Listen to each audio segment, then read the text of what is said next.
I'm going to read a passage from the beginning of Wedding Night.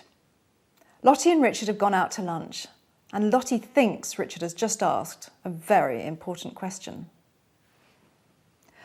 What I love about Richard is he can convey so much simply with a sidelong look or a tilt of his head. He doesn't need to say much because I can read him so easily. I can see the long-haired girl watching us from across the room, and I can't help smiling at her. Not a triumphant smile, because that would be insensitive. A humble, grateful smile. Some wine for the table, sir, mademoiselle? The sommelier approaches and I beam up at him. I think we need some champagne. Absolument, he smiles back at me. The house champagne? Or we have a very nice ruinart for a special occasion? I think the ruinart. I can't resist sharing our joy. It's a very special day. We've just got engaged. Mademoiselle, the sommelier's face creases into a smile. Félicitations, sir, many congratulations. We both turn to Richard, but to my surprise, he's not entering into the spirit of the moment. He's staring at me as though I'm some sort of spectre. Why does he look so spooked? What's wrong? What? His voice is strangled. What do you mean? I suddenly realise why he's upset. Of course, trust me to spoil everything by jumping in.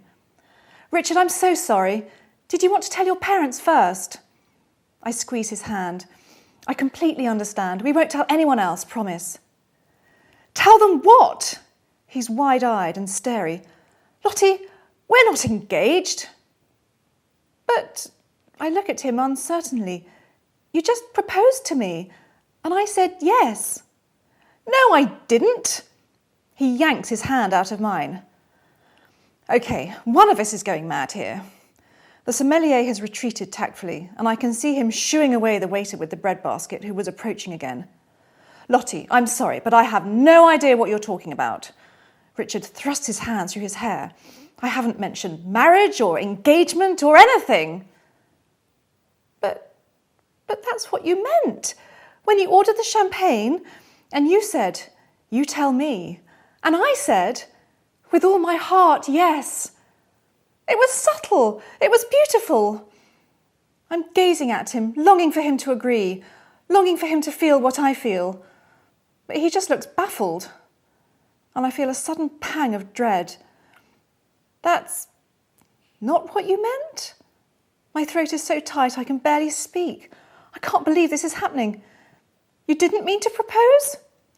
Lottie, I didn't propose, he says forcefully. Full stop. Does he have to exclaim so loudly? Heads are popping up with interest everywhere. OK, I get it. I rub my nose with my napkin. You don't need to tell the whole restaurant. Waves of humiliation are washing over me. I'm rigid with misery. How can I have got this so wrong? And if he wasn't proposing, then why wasn't he proposing?